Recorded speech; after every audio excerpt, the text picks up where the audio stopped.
Okay, so good evening, everyone, and Happy New Year. I hope you had a wonderful winter break and are rested at least a little bit. So, thank you for joining us for the fourth webinar in our six-part series, The Arts of Eastern Europe and Eurasia, which is designed to support the educators in bringing the rich artistic traditions of Russia, Eastern Europe, and Eurasia into their classrooms. So today's webinar will focus on Pysanky, the traditional Ukrainian art of egg decorating. You know me, my name is Sandra, and I'm the Education Outreach Administrator for the Davis Center at Harvard University. However, this series, Arts of Eastern Europe and Eurasia, is collaborative effort of several different centers, regional centers. And as I say every time, rather than naming the long names, I will just say um, the center, regional center for Russia, Eastern Europe, Central Asia, Eurasia at University of Wisconsin-Madison, University of Pittsburgh, University of Kansas, Ohio State University, University of North Carolina, Chapel Hill, in Institute at Indiana University, and University of Illinois Urbana-Champaign. So, as a reminder, and this we've been saying every time because it is a series for which you can get points if you attend all of them. So, each of these 90-minute webinars will focus on a different art form. And while they are designed as part of a cohesive series, you are welcome to attend as many or as few as you'd like. However, educators who attend all 6 sessions will be eligible to receive 10 professional development or contact hours. To ensure accurate tracking for those seeking credit, please make sure that your full name is displayed on Zoom during each session so we can mark you as present. Today, we are honored to be joined by Megan Luttrell. Dr. Luttrell received her PhD in Slavic languages and literatures from the University of Kansas in 2018. She has taught Russian language and literature at several post-secondary institutions. Passionate about music, art, and literature, she has organized numerous cultural events through the University of Kansas Center for Russian, East European, and Eurasian Studies. Her research focuses on the interaction between literature and the visual arts. As chair of the Baldwin City Public Library Board, Megan developed a partnership with the University of Kansas Center for Russian, East European, and Eurasian Studies and launched the Storytime Around the World series. She also collaborated with the Lawrence Public Library on Multicultural Storytime and Perspectives on Ukraine series. In her role as the center's outreach coordinator, Megan leads K-12 and community outreach initiatives focused on the languages and cultures of Russia, Eastern Europe, and Eurasia. She gives school presentations, organizes hands-on cultural activities, and coordinates a foreign language program at the Douglas County Juvenile Detention Center. She also manages the CREASE newsletter, Spring Festival, social media, and community partnerships. So please join me in welcoming Megan Luttrell. And before I turn it over to her, you also need to know something I didn't know until I learned that she's a musician. And if you search for her, as in she sings and plays, and if you search for her on YouTube, you'll find some really cool stuff. So welcome, Megan, and I'll turn it over to you.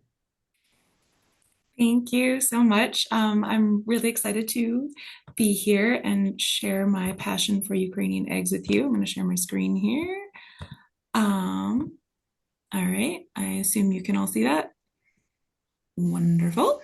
Yes, so thank you for being here. I'm really excited to talk about Ukrainian Pysanky, journey through history and symbolism into today's classroom. Like Sandra said, I work at KU at the Center for Russian, East European, and Eurasian Studies. So we'll kind of go over what we're going to talk about today. I'll tell you a little bit about myself, and hopefully you'll tell me about yourselves as well. I'll give an overview over what Pysanky are, why do they matter, other than just being incredibly beautiful. We'll talk about the materials used to create them, the history behind them, the rituals and uses throughout time. Then one of my favorite parts is talking about the symbolism of the patterns and the colors on these eggs. It's really a fascinating part of this art. I'll talk a little bit about Pysanky and Russia's full-scale invasion of Ukraine and the role that they've played there. Then I have an example lesson plan using Pysanky for a kindergarten classroom, and then give you an overview of some digital resources that we have at the KU Crease website. And then I hope to have some discussion and answer your questions, but talk about, how can we use Pysanky in a variety of classrooms? Because it's so much more than just, an art history classroom or a visual art classroom. So I figured I'd tell you why this is important to me as somebody, my degree is in Russian language and literature, but how did I become obsessed with Ukrainian Pysanky? I attended the University of Vermont for my bachelor's degree, and I majored in Russian language and literature there, but I lived in the Global Village dorms, the living and learning community. And we had a lot of really fun cultural events. And one of them was a workshop on Ukrainian Pysanky that was given by Dr. Jennifer Dickinson of the anthropology department. And we learned how to make Pysanky, we learned what they are, and then we got to make them ourselves. What? I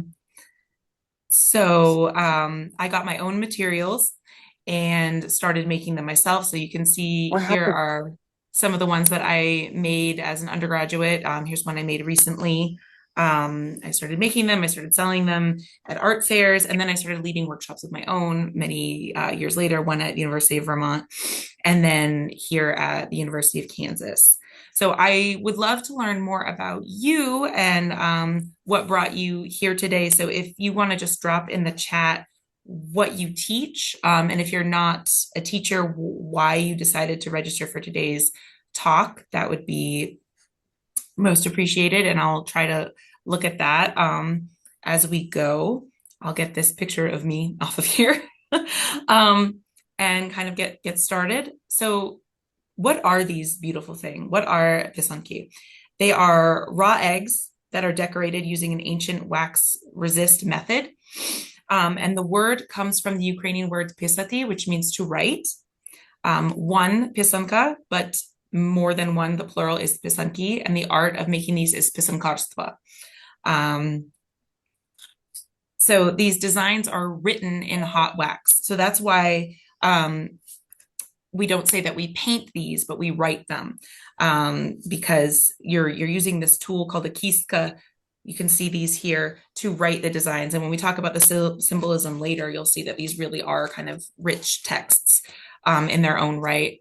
So you can see here we have kind of at the bottom the most basic of the kistki, and then kind of moving on to the more modern one. So they start with wood and then they kind of get into plastic, and you can even have an electric one now. Let me see. You're in Vermont. Hello, Vermont friend. That's delightful. Yeah, so these are the tools used. You also see them called a stylus, but the Ukrainian word is kistka. And you can see there's a little funnel at the end. And what you do is you scoop wax into the funnel, you heat it up in a candle or some kind of flame. The wax becomes a liquid and it comes out there. So I have a video here that we can watch to see the process. So here we're taking the wax and we're writing on the eggshell. There's no sound for the video, if that helps. But yeah, and then you dye it the lightest color. So this wax is clogging the pores of the eggshell, protecting it from the dye. So everything that's written first will stay white, the color of the shell, then the next light color, then we do it again until we get to the background color. So here the background color is black. Then you'll melt off all of the wax at the end, either in an oven or using a candle, and that will reveal the design there.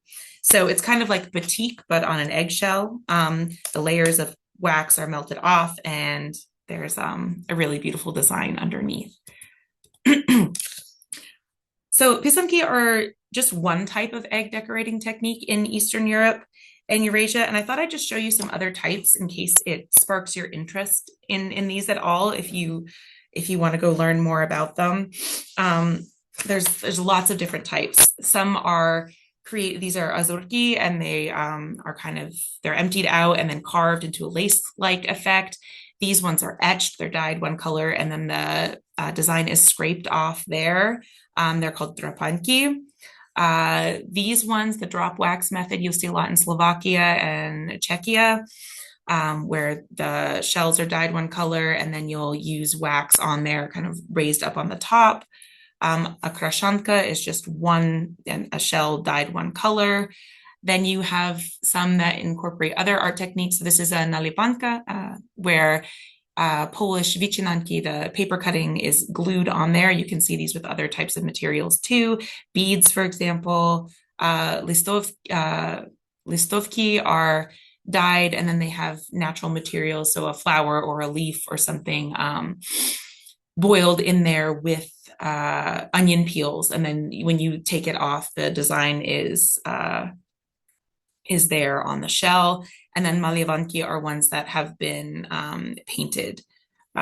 So there's just so many. It's such a rich art culture in general of decorated eggs, but we're specifically talking about Ukrainian Pysanky. So why do they matter other than being beautiful? What we'll learn today is that they are a living art form, and they trace Ukrainian belief systems over time, and they give insight into Ukrainian culture, mentality, and values both now and throughout history. So as we discuss this art form today, I thought it might be helpful for you to kind of consider, what are some traditions that you have in your life? How do they reflect your values? How old are these traditions? Are they something that's just you and your family? Are they something that have been a part of your culture for centuries, for decades? And then who taught you these traditions too? How were they passed down to you? I think it would be interesting to talk about these different ideas with students and kind of engage in some cross-cultural comparison here, because there's just so much to this art, and traditions are a really important part of identity. So I'll tell you a little bit about the materials. Pysanky were written on all types of eggs. The most common ones were chicken eggs. You'd also see them on goose eggs. You'd see them on quail eggs, really little tiny ones, and then even ostrich eggs.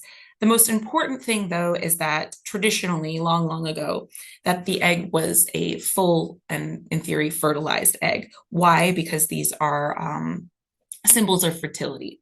If you empty the egg out and you give it to someone, that is not a great symbol of fertility, right? That might actually bring infertility to a house. And some of the materials are also important in this symbolic act of creating these. It's important to use a live flame. This is considered a talismanic descendant of the sun. We'll talk about in a little bit how ancient Slavic cultures were sun worshipers, and the egg is a symbol of the sun. Beeswax is another important material, and this is also tied to the cult of the sun. The logic is that beeswax is made from honey collected from flowers and pollen from flowers that grew because of the sun, right? This is all kind of tying to being connected to the earth. Dyes were made out of dried plant material or animal products. So you think about dyeing. If anyone's ever made borscht, for example, you know that your hands will be red for the rest of your life, basically. So beets are a great way to get some of those reds and pink colors. Onion peels are another way to get those yellows. Turmeric is great for orange, and so on. And then rainwater is another important traditional material because it's considered live water, meaning it traveled from above to the earth, as opposed to water that came from streams or lakes. Here. And then we saw either eggs were heated with a candle, but candles weren't always readily available, so people might heat them in an oven as well. So I'll talk a little bit about the history. Sorry, I'm late. California. Just want to see who else is here. Special ed, cultures of the world. Used to make these. It's wonderful. Okay, I'm gonna be able to hopefully peruse what you do later. But I'm really excited that you're all here. So like I said, this is an ancient art, and it dates back centuries in Ukraine. Archaeologists have discovered ceramic pysanky in Ukraine that date back to 1300 BC, though the tradition is probably older. It originates in this prehistoric Tripilian culture, And you can see there was a big pottery culture in this area. A lot of ceramic Pysanky date back to the 12th and 13th century. And you can see that these motifs, these pottery motifs, have been translated onto actual eggshells later. And you can see that that really looks like a piece of pottery there with the colors and the designs. This is a picture of the oldest surviving eggshell Pysanka. It's 500 years old. It was discovered in 2013, written on a goose egg. You can kind of barely make out, right, the same sort of tripillion sort of motifs on there. This was discovered in Lviv, Ukraine, like I said, in 2013.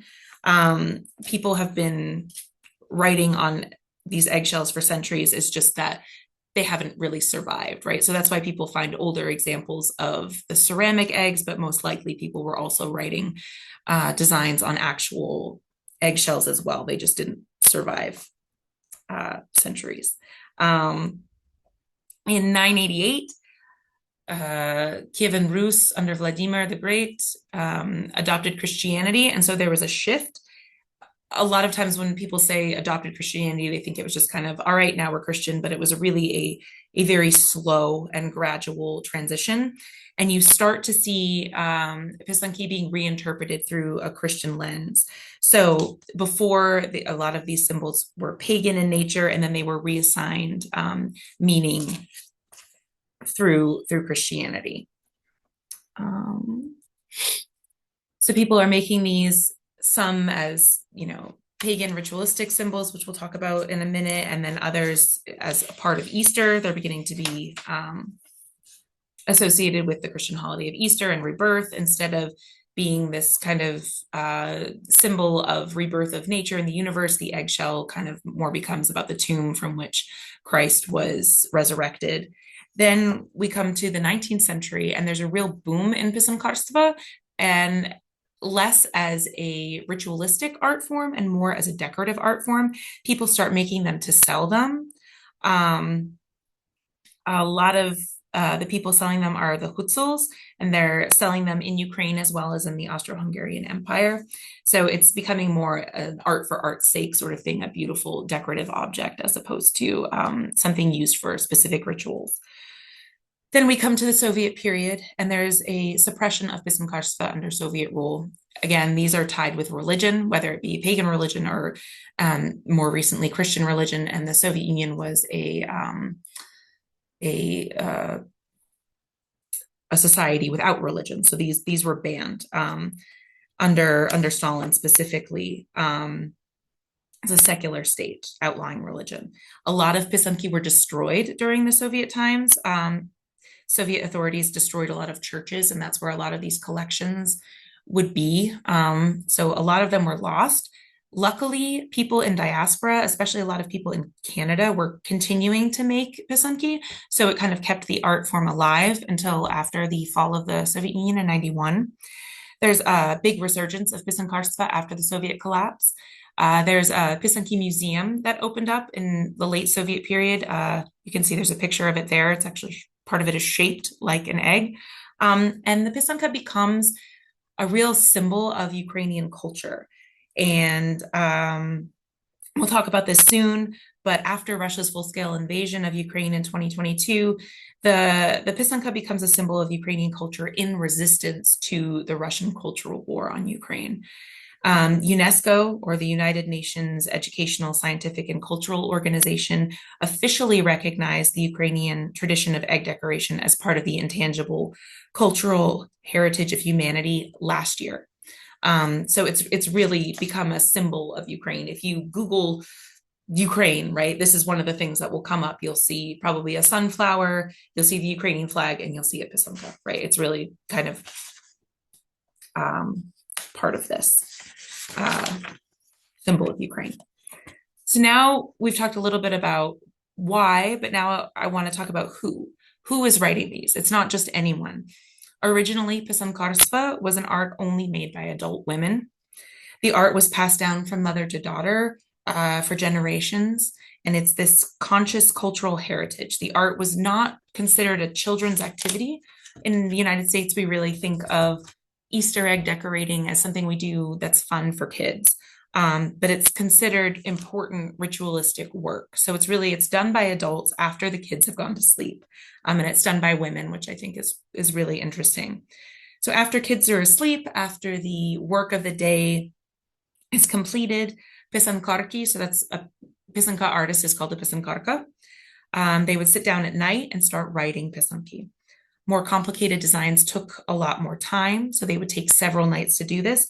One reason that they're doing this at night is because using natural dyes as opposed to the synthetic dyes of the modern time, it takes a lot longer for the eggshell to absorb that color and get the desired pigment. So a lot of times these would have to soak overnight. Because these dyes took so long, Pysanky were made in batches instead of individually. All of the white portions would be written at one time on a number of eggs, and then they were placed to soak in the dye overnight.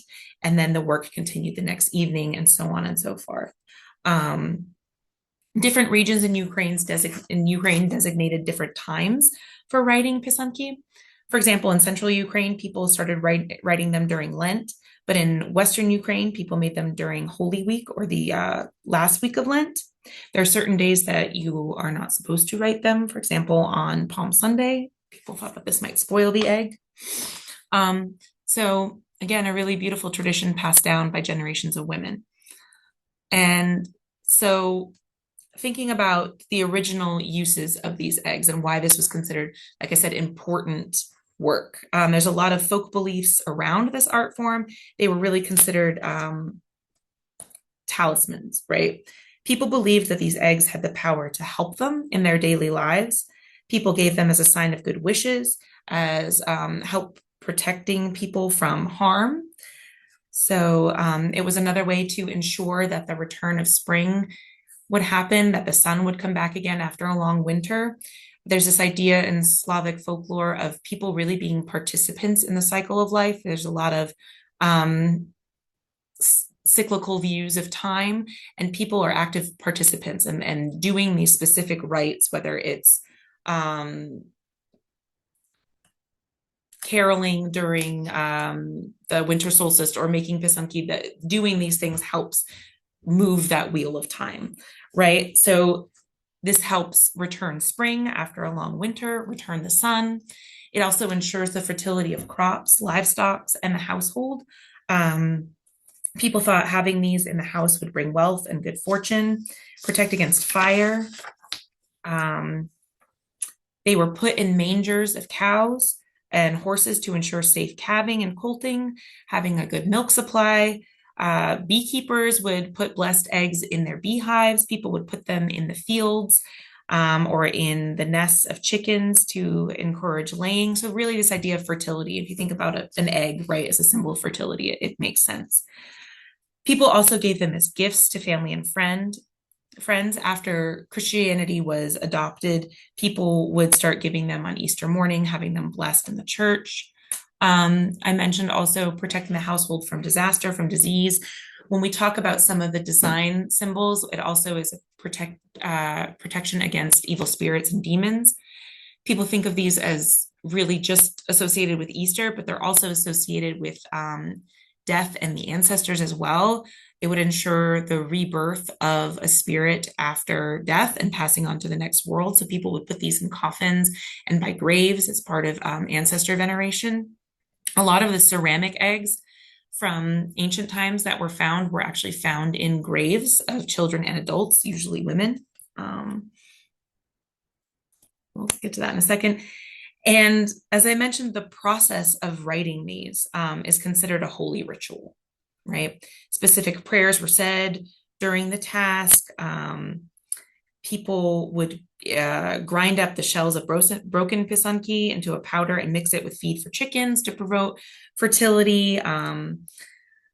There are other folk beliefs, one of them, again, about fertility. If a woman was childless, she would write 12 Pysanky a year for 3 years and give them to young kids in the hopes that would help her have children of her own. People would use them in matchmaking. People would give them at weddings. Some designs are specific to matchmaking. And so yeah, different people get different eggs too. And that's another thing that I find really fascinating about this art, right? So the colors are deeply symbolic, the designs are deeply symbolic, and you can't just give us like any generic pisanka to anyone, right? If you look at ones made for children, they're really light and bright colored. If anyone has ever met a child, right, they're full of unbounding energy. I have a 4-year-old, I'm exhausted all the time because of this delightful, unbounding energy. One of my favorite things is that younger people, so teenagers and people in their early 20s, would be given an egg with a lot of white on the shell. And that is signifying that their lives are kind of a blank slate. There's so much left to be written. And I think that's really beautiful. A beautiful way of saying that people don't have it together, right? Or they don't know what they're going to do. That's okay, because you are just this big, beautiful ball of potential. Another design that was for a specific type of person, there's this 40 triangle design. So in pagan times, it was supposed to be given to married couples. The design represents the 40 facets of life. I'm functioning on about 3 facets of life. I'm not sure how people functioned with 40, but supposedly there are 40 facets of life, and this is a representation of that. Later, after Christianity was adopted, it became more of a symbol of the 40 days of Lent, Christ's time in the desert, things like that.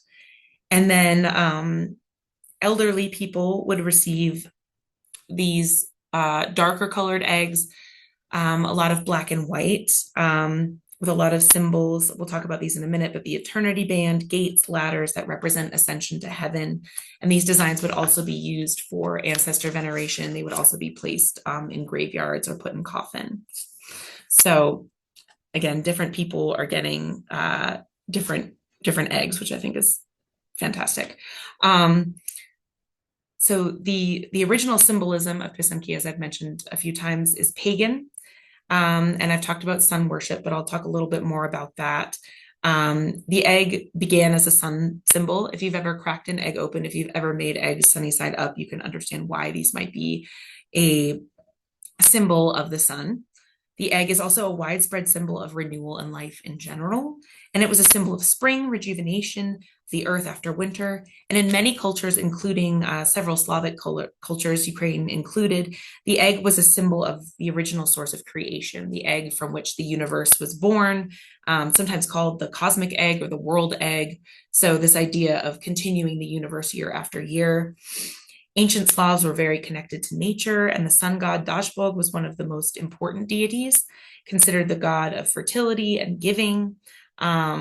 So people are using these eggs again to welcome the sun, ensure fertility, crops and animals, and the people around them. And decorating them was a way of recreating this cosmic egg and assisting with the resurgence of the world and the universe year after year. Again, that cyclical idea of time, which is really central to old Slavic culture.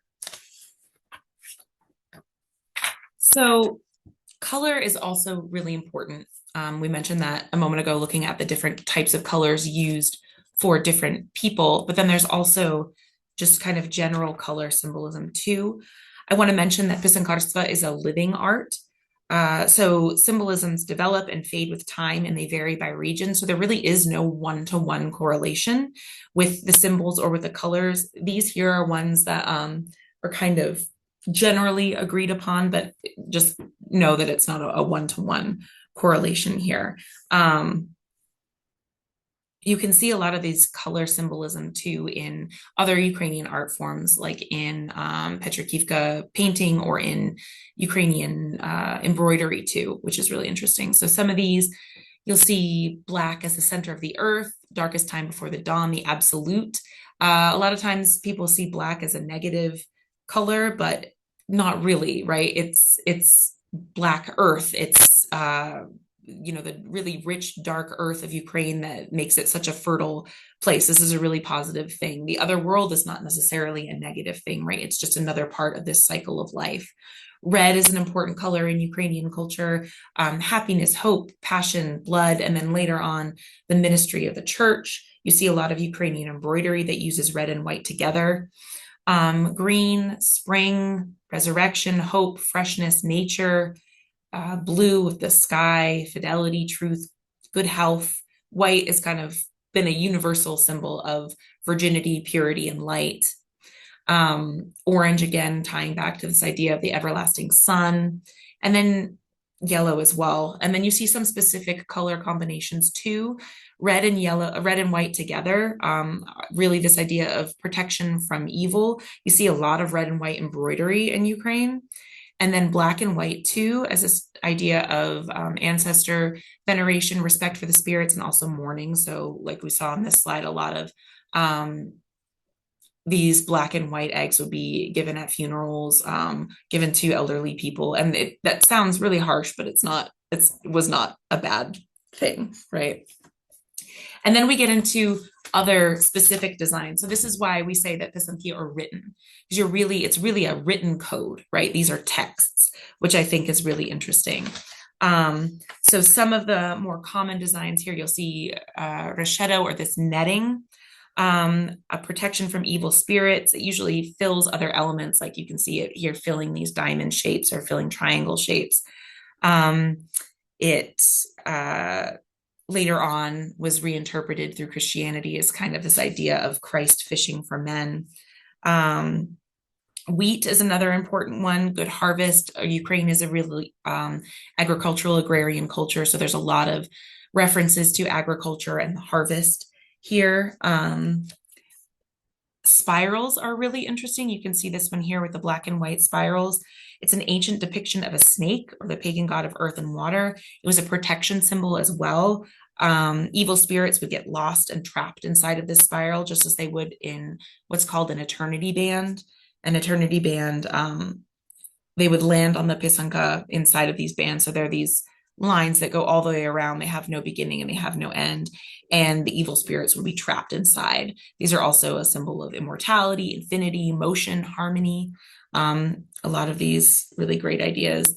We also have triangles, which, if you look at it under a Christian lens, would be the Holy Trinity. But there's also older meanings. So things in nature come in three a lot. If you think about earth, air, and water, birth, life, and death, or the mother, father, and the child in a family. So these are really ancient symbols here. Ladders, I mentioned ascension to heaven. You can kind of see those on this one here, what looks like a ladder on the side. So coming from earth up to heaven. Stars, pine needles, symbolizing youth and health and nature. Rams and deer and stags are wealth and prosperity. You can see those there. I also mentioned wheat, again, as a good harvest. Here's that 40 triangle motif here. So a lot of different designs. And again, these change over time. So when Ukraine adopted Christianity in 988, a lot of the pagan gods were reassigned attributes to saints in the Christian faith. And a lot of these designs on Pysanky were reevaluated through Christianity. So we talked about the triangle originally being, father, mother, son, and daughter, or different elements. Well, this has really now become a symbol of the Holy Trinity. Grapes were formerly a symbol of good harvest, reinterpreted as a symbol of the growing church. And then netting, that rishetto that I mentioned here, sometimes represented knowledge and motherhood.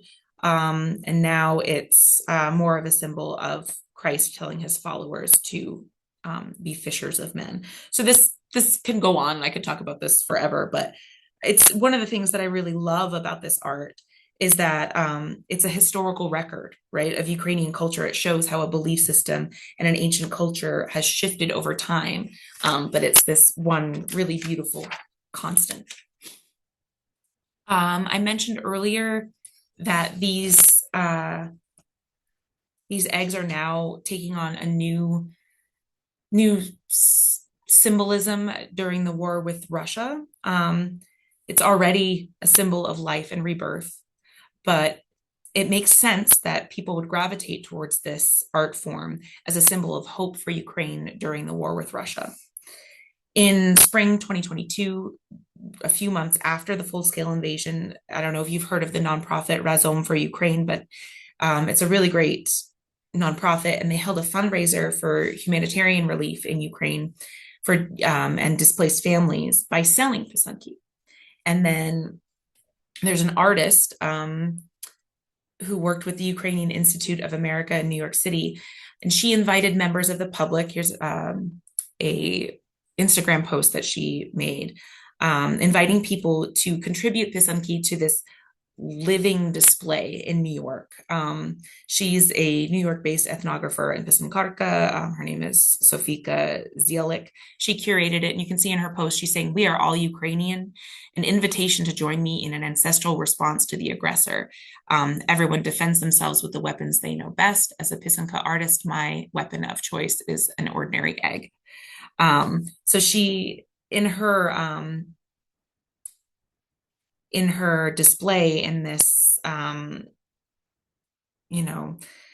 growing, living thing at the Art Institute that people are contributing eggs to, she's discussed in her description of the works, she discusses a pre-Christian legend about Pysanky. So I have a quote from her. "As long as people are creating Pysanky, the world will continue to exist. This legend says that there is an evil monster chained up in the hills in the Carpathian Mountains, and he is the personification of evil. Each year, he sends spies to see if people are still making the eggs, and if they are, the spies go back and tighten the monster's chains. But if people are not carrying on this tradition, the spies never come back. The chain becomes looser and looser, and the monster will get free, and it will be the end of the world." In curating this display, she envisioned Russian President Vladimir Putin as the monster, and this display of Pysanky symbolizing the restraints. And she mentions planning to send the eggs to Ukraine when the war ends. So nowadays, these eggs are a symbolic weapon. It's part of a larger movement in Ukraine of using Ukrainian culture as a way of pushing back against Russian aggression. There's been a cultural war against Ukraine for a long time, during Russian and Soviet times, of pushing against Ukrainian culture, Ukrainian language. So this is just another step of Ukrainians pushing back. So people choosing to speak in Ukrainian instead of Russian, or embracing and celebrating, showcasing these art forms, not just Pysanky, but art, literature, music, right, in the face of Russian aggression. It's a really beautiful form of resistance. So I can put a link in the chat if people want to explore this art installation more. So now I kind of want to turn to using Pysanky in the classroom. Since a lot of us are educators, I do want to quickly see who else is in here, what people are. Social studies, AP World History. Turn up my Zoom volume, I'm sorry. All right. Great. And I can take more questions too, but so my example lesson plan is for a kindergarten class on how to learn shapes. I think there's a lot of ways that you can incorporate Pysanky into the classroom. And even just something as simple as teaching kids shapes is a really great way to introduce them to other cultures. And so I'll click here and hopefully take you to my lesson plan. So here at University of Kansas, Crease, we have a bunch of lesson plans here that are free for educators. I can go over this when I talk more about resources. But this one here, learning shapes with Ukrainian Pysanky, is what I want to look at. So the lesson plan is there. You can download it as a PDF, and it specifically talks about Kansas standards, but you can modify it for your state standards as well. So if you think about teaching kindergartner shapes, I have a 4-year-old, he's learning his shapes, right? You can just say, this is a square, this is a triangle, and that's great, and they'll learn. But using examples from art or from nature is a really engaging way. My son has a really great book called Icky Bug Shapes, and it's all about learning the shapes through nature and different bugs. So we're going to kind of do this same thing with Pysanky. So in this lesson, we talk about where is Ukraine because your average, Megan, 5-year-old, yes. did you click on something? Are we supposed to see a different screen? Do you not see? We see just Um, slides, so I think you have to stop sharing and reshare to see what I'm aha. open to. Thank you. Sorry about that. No All problem. right. Can you see the where is Ukraine slide? Yes, we can. Wonderful. Okay, sorry about that. Um, so I'll show you the Crease website where I got this, but this is the PowerPoint that I created for um, learning shapes with Pysanky. So it starts out with where is Ukraine? How big is Ukraine? Because I think people don't realize just how big the US is in comparison to other places. Just a little bit about Ukraine, especially for us in Kansas, it's a big deal that the sunflower is the national flower of Ukraine because it's our state flower. So just teaching them a little bit, right, about the country, the culture, so they have some idea. We're not going to go into a ton of depth like I just did about the art form because they're kindergartners, but very simple, right? They make Pysanky in Ukraine. They are decorated eggs. You can show a video, and now let's learn shapes. So triangle, circle, square. And then um, we look at the shapes in Pysanky. So using them like this, you can bring some in if you have them, but having them identify them. What shapes do we see? Can you find which has more or less? Really, again, this is for kindergarten, so really, really basic things. Which have triangles, which have squares, which have both. Decorate your own using some of the shapes you learn. So they're able to name them, they're able to find them, they're able to do some comparisons with numbers, and then they're able to draw the shapes themselves and then maybe identify shapes around the room. So I'm sure most of you are not kindergarten teachers, but this is just one example, right, of how we can use these in the classroom. And now, are you able to see the slide? How can you use Pysanky in your classroom now that I've changed back to my Yes. PowerPoint? Great. Okay. So we just went over this, right? How to teach shapes. But you can really use this art form for any number of classes. If you want to use them in math other than teaching shapes, you could teach geometry, different types of angles. I'm not a mathematician, so that is the extent of my math knowledge, but I'm sure there's more you could do there. Again, I mentioned discussing traditions. Cross-cultural comparison is a really interesting thing to do with students of all ages. You could do it as early as kindergarten, talking about what traditions you do, all the way up through, high school and college. What are some traditions that you have in your family, that you have in your culture? Like I said at the beginning of the presentation, where did they come from? How old are they? Who taught them to you? One thing that I think would be really interesting, and maybe it's just because I make Pysanky and I also quilt, would be a comparison of American quilting and Ukrainian Pysanky, and like how this is, traditionally a women's art, and how it changes over time, and the different aspects of different cultures that go into it. For an art class, how art changes over time, how it reflects a culture as it develops and shifts. Even for an English class, how texts can be more than just words. These are written, right? That's Pysanky, from pisati, to write. I think a lot of students don't think of anything other than actual words as a text, but a text can be a painting, a text can be a song, a text can be a work of visual art.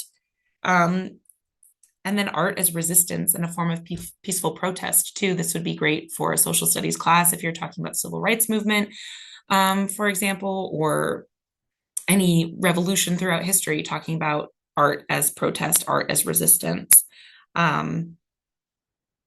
So how can we use this as an example, right? Art as resistance, art as an act of defiance against authority, and even thinking about why art can be dangerous. So those are just some ideas that I have, and hopefully in a little bit we can we can discuss how you might use them in your classroom. I do want to show you a few resources that we have here at KU Crease. So we have a series of digital resources called digital culture tours. Some of them are specifically about Ukraine, Ukrainian holidays, Slavic egg art, Ukraine in general. But if you go, and I'll drop this link in the chat right now. So you have it, but since you're all interested in art, there's a lot of these that focus on art of Eastern Europe and Eurasia. So you can go, there's one specifically on Pysanky that go, and there's, just a really much shorter version of what I just told you, with some videos, with some pictures and diagrams, symbols here, and then a printable version too of the symbolism chart and a design chart. If you want to do the symbolism here, if you're interested in just eggs in general, there's a lot of the different types here. And in case you didn't know, the world's largest Czech egg is in Wilson, Kansas. That's me with that. But then there's also Russian chukhlama, there's Turkish Iznik ceramics, there's Turkish Ebru, there's Polish Vychinanki. So there's a lot of different art resources that we have here on our website. And I'm trying to have activities for educators in each of those. We also have a lot of them on music. My two passions are art and music, and apparently cats. We also have cats in Eastern European and Eurasian culture, should you need that. And then we also have lesson plans too. So that's where you can find the lesson plan on learning shapes with Pysanky. I'll put this in the chat as well. But we have a number of lesson plans available that are free to educators. There's one on 5 Stalks of Grain, which is a graphic novel by Adrian Lysenko, and he is a Canadian Ukrainian, and this is all about teaching the Holodomor. And so there's a lesson plan here. Again, shapes with Pysanky, The Nose by Gogol, a Ukrainian author, using the Firebird in 1st through 3rd grade. So we have a lot of different resources on our website here, and we have different educator workshops that we've done, and you can go and watch some videos from there if you aren't able to attend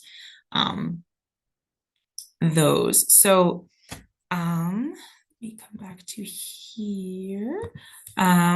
So I just wanted to say thank you. And I hope we can open it up for discussion, find out how you might be interested in using these in your classroom. If you have questions, or if you want to learn more about the resources that we have at KU Crease, my email is right here. I can also drop it in the chat if you want. But it was really my pleasure to talk to you about something that I really love discussing. And I really would love to hear more about what you're